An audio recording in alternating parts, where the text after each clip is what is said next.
I am literally so excited to start this project. Okay, we'll calm down and we'll go from the beginning. So, my husband and I, we are massive Disney adults. We absolutely love Disney. He had his first experience going to like a Disneyland or a Disney World in 2018 when my family went on a road trip around the west coast of America. On the last day, I think it was, we were in LA, we were like, don't know what to do. And I was like, should we go Disney? And leading up to that, I was like, we should do our honeymoon in Disney World. He's like, nah, that's really childish. I'm like, no, it'll be great, you'll love it, trust me. He wasn't having any of it. That trip, he went to Disneyland, Anaheim, and yeah, he's like, yeah, you're right, this is my place. So we planned to do Disney World for our honeymoon. That didn't happen because we were a COVID couple. We weren't even allowed to travel abroad. So we eventually did do our Disney World trip with his best man in tow. That was great fun. It was really good fun, the three of us. But that was only earlier this year. That was this year. We went to Anaheim again whilst we were living in the States as well.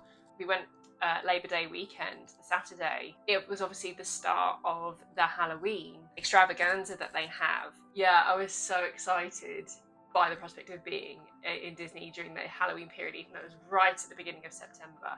But like, oh, it'd be really cool if we could one year do Disney on Halloween. In the States, I think they have a Halloween party that you have to pay extra, and it's the evening, and it's just the evening, and you can dress up for that.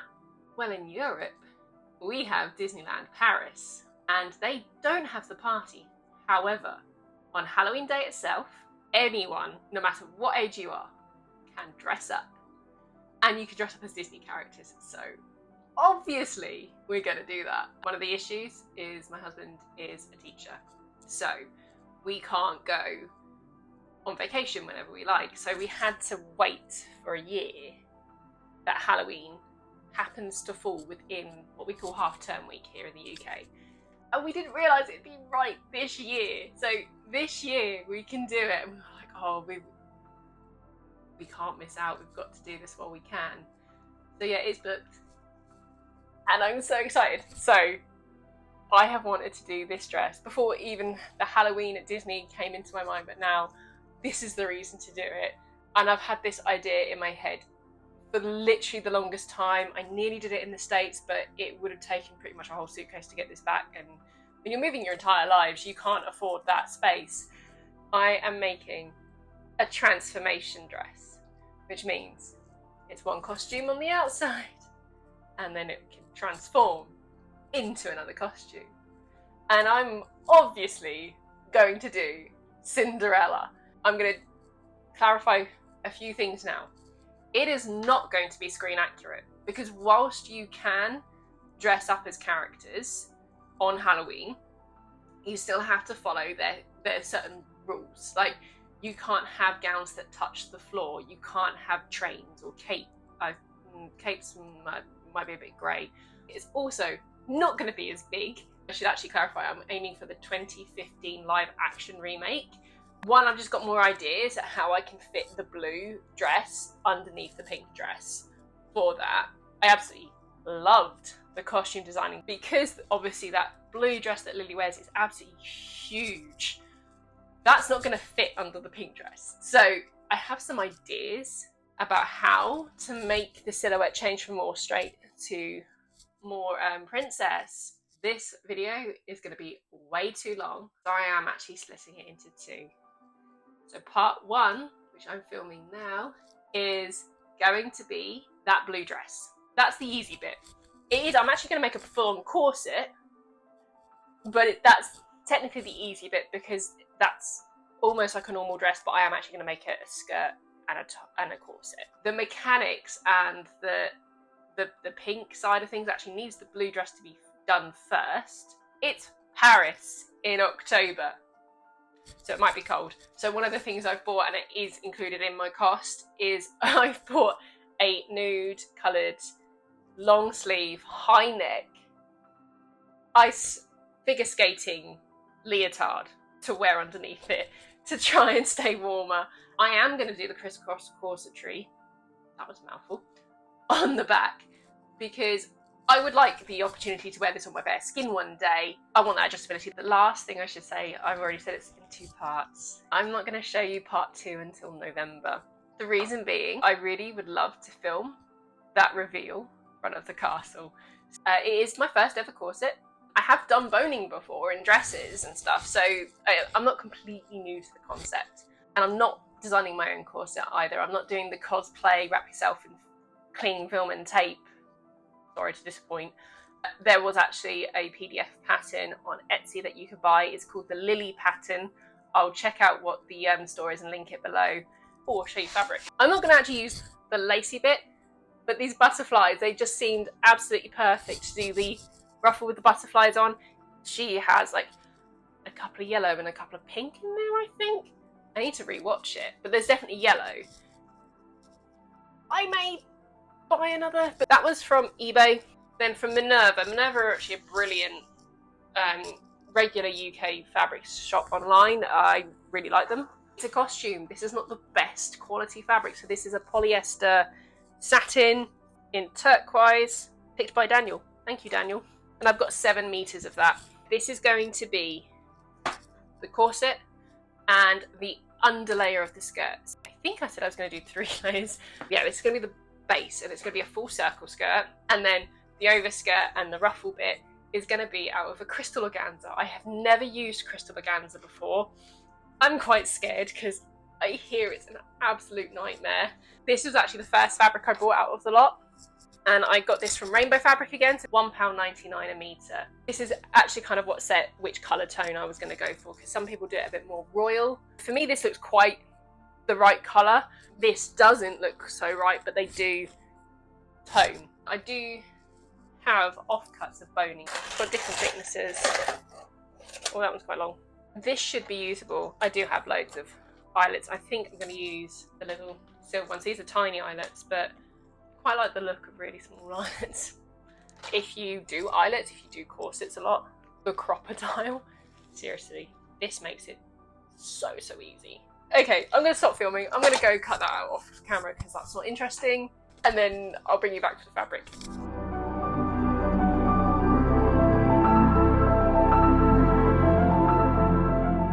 I finished cutting the pieces out. It took me way longer to cut these pieces out than I anticipated. So I wanted to cut the skirt out of the lining fabric. I'm going to do 2 overlays, I think, with this crystal organza, but I'm not going to cut that out yet because I know that's going to fray absolutely wildly. I did do the satin lining because I wanted to make sure I had enough fabric to do these bodice pieces.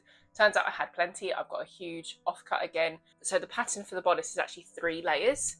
You have your outer bodice piece, your inner bodice piece, the lining, but you also have one in the middle called the interlining, and that's where a lot of the boning is applied to. I think I was like, oh, okay, so I need this amount of fabric for the corset, and I could have got it all out of that satin, but rereading the instructions, they advised for a cotton in the middle to add a bit of extra stability, and I did have this blue cotton left over. It's actually a poly cotton, but like I think that would be fine because it's just to add an extra bit of stability, and it is more stable than the poly satin, so it's all polyester. Yeah, I've read the instructions so many times, and they've actually annoyed me a little bit. I think this is my issue with any PDF pattern.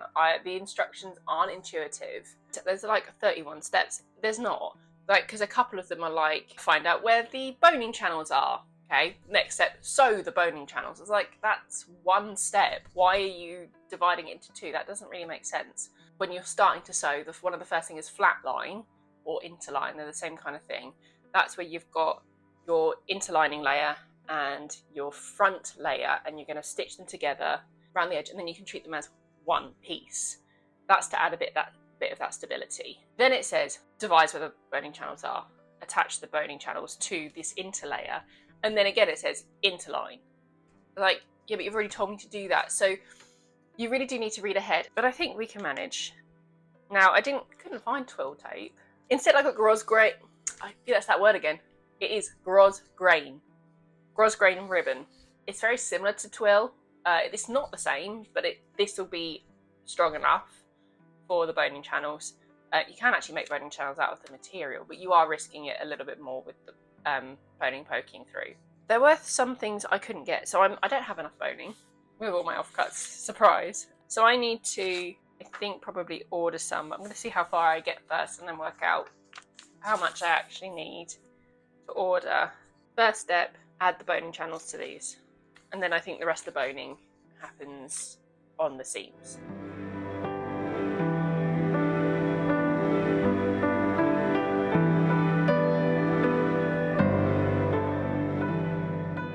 Okay, that took longer than expected. I hadn't realised at one point my machine unthreaded itself on the hook and that was causing issues. But we're there. I've done the boning channels that I need to do for now. That stuff's a bit thick, so we're going to leave that one for now. Let's get this and this. There's also that. This is my favourite stuff, but I definitely don't have enough. I could do one line with it. And it's just a bit wider. Again, I don't have enough of this either. You need to curve the end so it doesn't poke through. Put it in the channel. Kind of measure it up. Let's do 2 about there.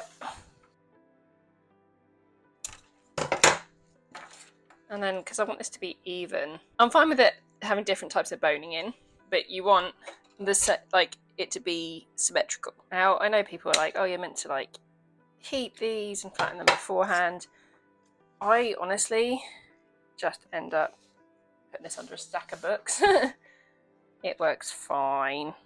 So I'm going to carry on sewing down essentially as if I was following that line. And I'm using a zipper foot just so I can get a bit closer. I don't know if that's a top tip for anyone. Right, as long as I can get the boning in that last channel. Is this bit long enough? Oh, beauty. Let's curve the edge first. And again, you want to stop it there. I'm going to just sew along the whole bottom and trap them all in there. I've run out of boning, so I only managed to do the centerpiece. I don't have enough for the, or at least not enough of the same type to go down the 2 side pieces. Yeah, I'm going to have to order some more. Might just measure what I've done and subtract that. The reason why I haven't filmed, I have been working on it, but it's all been hand sewing. In the section I'm at now, or was, because I've done it now, it says to take that interline layer, that's the pale blue, and baste each individual piece to your outer layer, the satin. And it phrases it something like, you can do this by machine or hand, depending on your ability. And I take umbrage with that statement because hand sewing isn't less able. That's actually what makes couture and bridal wear and that kind of thing so expensive, is because the hand finishing touches, because that's what gives the better result. I was taught with anything that is slippery or has a tendency to move, something like velvet, satin, brocade, anything silk, these mobile fabrics, georgette, chiffon, whatever it is, you're meant to hand tack it first. In fact, if you're going to be really specific, you hand tack all your seams, cotton, whatever. None of this pin nonsense. You hand tack it in place. You pin it, then hand tack it, and then run it through the machine. That's meant to be the most accurate way of doing it. So you can see roughly how it's going to fit, and you can make some adjustments there if need be. But also, that's like there being a pin every single way along there. You can't physically pin that much. So yeah, I did this by hand. So each individual piece, you can kind of see at the top here, is hand tacked the lining piece. And then I've hand tacked all the seams. And now I'm going to put it through the machine. Don't let anyone make you feel that you can't sew if you can only hand sew.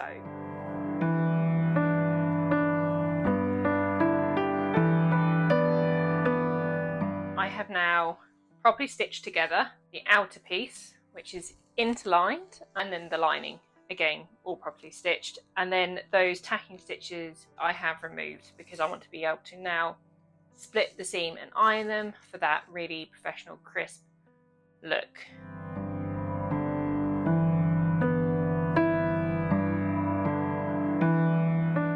The task is to take that grosgrain ribbon and make channels down the seams, all the seams. It's a bit of a weird one, at least I think so. It confuses me a little bit because they're saying make channels down these seams, put boning in there, and then match your lining and your outer, wrong side to wrong side, and then stitch in the ditch essentially. So that means like where that seam is, you stitch along it. You don't go either side of it, you go in literally where that line of stitches are. That seems really, really weird to me, but also the plastic boning is there. So I'm not sure I'm going to do that step because that does seem just bizarre to me. Instead, I would just tack around the whole thing and then put the bias on. At least that's what makes logic sense to me. I actually ran out of the original grosgrain ribbon whilst I was doing this, but fortunately I did find some of this other stuff that said stitched with love, so I put those down the side seams. I also added some lightweight interfacing, just a narrow panel down the edges that will lace up eventually. That's just to add a little bit of extra stability where those eyelets are going to go. Once all the channels were in and the boning was in, I then stitched along to close that bottom edge. I've actually been away for about 10 days with the bank holiday weekend, family birthdays, and then camping for a few days. We actually only got back last night, and I did do a little bit of sewing while I was away. I took all like the hand sewy bits to do. So the last thing I filmed was attaching the bias binding to the right side, and then you fold it over onto the inside. And I've done this as like a bound edge. So this is typically the type of binding you see on corsets. It is slightly different. It's tonally correct, but yeah, I didn't realise how different it was until I started sewing it. But yeah, there's a shade difference, but I don't care. In fact, it kind of ties in the skirt a bit more because the skirt's slightly darker, so it works. Obviously I haven't done these ends because that's what I'm doing now, which is to attach elastic to the two and a casing. Supposedly there's a casing pattern piece, but whatever grid piece of paper it says it's meant to be on is just a blank piece of paper with the grid number on it. So I don't have that. I think, judging by the map, the grid, whatever, that it's cut on the bias, pretty much like all of these pieces are. What I did when I was away, not only did I finish the binding, my hand sewing, so this is the inside, so I hand sewed on the inside. I also put in all of the eyelets, that's what they're called. I'm not keeping this ribbon, this is just a ribbon I had. I needed to try it on to then measure over the arm from end to end, and it was 4 inches, and I've added ½ an inch either side for seam allowance. I don't want it stretching, laying flat, so it's got a bit of movement when I do lift my arm up. I messed up the instructions. I didn't understand the instructions. What they were intending was you put this in the casing and then trap it in this end, but this end is hella messy. There's no way I'm unpicking this and trying to trap this inside. So my plan is to overlap it by ½ an inch, sew back and forth, same on the other side, and then I'm going to do the casing around it, trapping the war edges up inside where the elastic is. Again, cutting that on the bias and cutting that slightly bigger, maybe an inch bigger, and then that will allow there to be some movement, because otherwise kind of pinned down. I can start to see, I was trying not to handle this too much, but that's what happens to pretty much any bias, but satin bias is particularly frayy. So hopefully my plan works, because I don't have an alternative, but in my brain it doesn't matter, because we're going to put that crystal organza ruffle all around the top, and it's going to hide all these mistakes, so it'll be fine. Talk about what I was actually meant to do. I was meant to attach it one side only, not both, just the one side.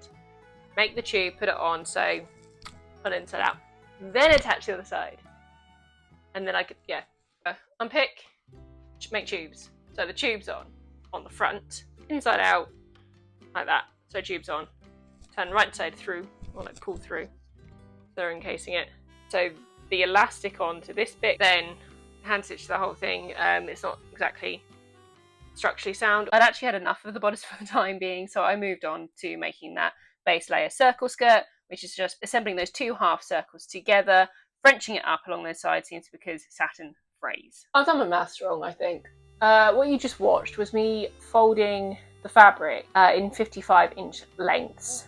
And I did enough back and forths to make 4 half circles, 2 circle skirt, 1 layered on top of the other to do the 2 layers on top of that. I bought 15 meters, and I was actually getting concerned that I wasn't going to have enough. Yeah, I've got enough. I see where I did it wrong. Not all of this is left over. This is going to be the arm. This is the pattern piece for that. I've just cut and stuck that together. 2 of them on the diagonal, so they do take up quite a lot. You come back from camping and all the camping stuff is in the lounge. Not because we were actually lazy, but because we were going again this weekend, so there was no point putting it away. Where I cut out that, the floor is covered in stuff, so I'm in here.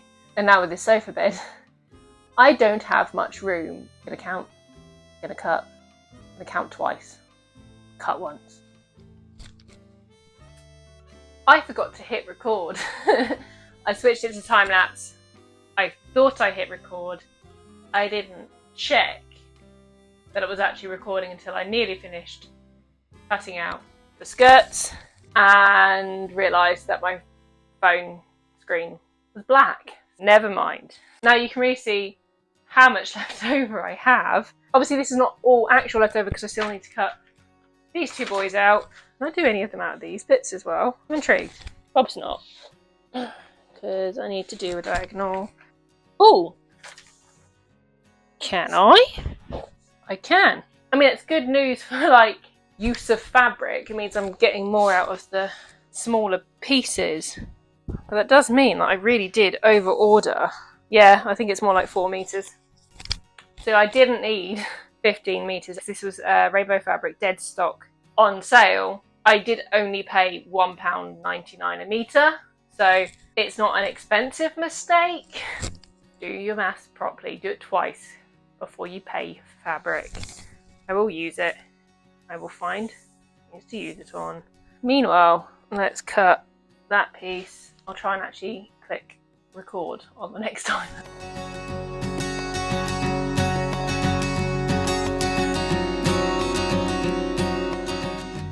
I don't know where I got that crystal organza was an absolute nightmare to sew.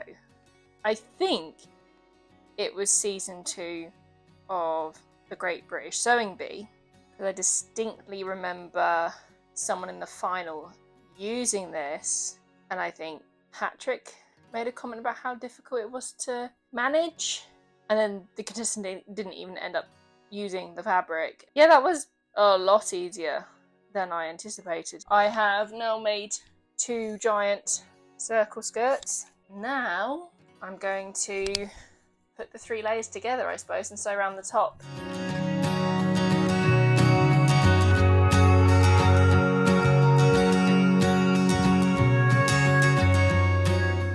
I then assembled the collar by folding it over and stitching along that long edge, and then stitching gathering stitches, which helped me drape it on the dress form. I've got the collar, yeah, I think it's called the collar, roughly in place. Now I've got a hand to tack it all down. I'm actually really liking this pattern. Like, it's a really nice pattern. I know I said I wasn't a big fan on the instructions, and I've actually been in communication with the creator of the pattern today, and yeah, they were really receptive to my feedback, and they basically thanked me because they're a small business owner just on their own, and they do a lot of couture techniques, and so they don't necessarily know the best way to communicate people who are used to commercial patterns, but because most of their client base are cosplayers, can you believe? Yeah, he really appreciated my feedback. So if you're watching, hi! I really do love the pattern. It is a good pattern. So, time to sew. And actually, I'm going to show you something really weird I do. Whenever I do basting stitches, I told you that I hand basted everything, but I took them out. I actually keep all of the threads. Partly because I knew I was going to do this, but I will keep anything that doesn't actually end up on this dress. It will go into stuffing, and that might be in my next video. I got way too into stitching last night, and like suddenly it was 11:15 and I just about got that ruffle sitting how I wanted it. I kept changing one stitch over and over again. I realised I never actually spoke about what shoes I'm going to wear. I said about how Disney have certain dress codes in terms of the clothes, so they can't drag on the floor, etc. They don't really have dress code for shoes. Like, I could, if I wanted, go around Disney in stiletto heels. Like, they don't care if I want to kill my feet. And it's Paris, so maybe it's expected. And I did find some really good shoes. You know, those Perspex ones that look like clear shoes with like a crystal kind of butterfly on the toe. But they were 5-inch stiletto heels, and you know, I can do a day in heels. I've done several days in heels. I've walked around the Harry Potter studio tour on more than one occasion in heels, but never that high. So no glass slippers for me. I did think about blue ballerina type shoes, because you do see Cinderella coming down the stairs in the pink dress wearing her blue pumps. However, do have the platinum edition of Aldo's Mickey Mouse trainers, and they're all sparkly. So I thought, this is as good as a glass slipper, right? So this is probably what I'm going to wear, because whole day in the park, pair of trainers, much better. I'm going to leave this video here. I know I haven't added the butterflies on, but I think I do want to get some yellow ones on, and I want to place them all at the same time to get the balance correct. Other things that haven't been finished, well, the waistband's a bit big on the skirt. It doesn't matter how many times I stretch it before I wrap it around my waist, I always seem to make it too big. It's my weakness, I suppose. I don't tend to do elasticated stuff, so I do need to unpick the stitching and tighten that up. I ordered some turquoise ribbon. Hopefully it will go. I've tried to go in craft shops and I just can't get the right colour. It's either too green or too blue, so I'm taking a bit of a risk on that. So there was 4 things: butterflies, elastic, ribbon. Oh yeah, last one, the hem. I want to get the pink dress done and then have this over the dress to make sure it's gonna cover the pink dress before I hem it. So that's why it's stupid long, because my aim is that it is going to go out slightly, but it might not. So I need to have the pink dress and the mechanism of the pink dress done and under this before I actually hem it. And also the waistband needs to be done properly so it sits right before I hem it.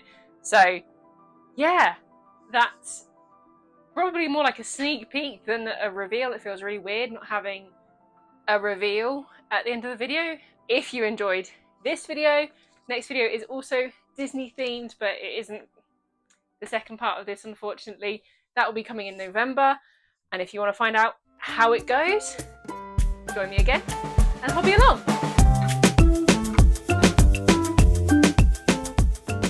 This is really awkward. Sit here, move the pile of jeans. 55 inches times 2 times 4, so 440 inches. Well, 360 inches is 10 yards, so like 12 yards. I got 50, yeah. That's not centre, is it? Am I going to be, I'm going to measure my boobs. I mean the boobs of this, not my boobs. Oh, no, she is centre. She just looks a bit skew-if. And tells me off to put my needles in my mouth. My pin of concentration.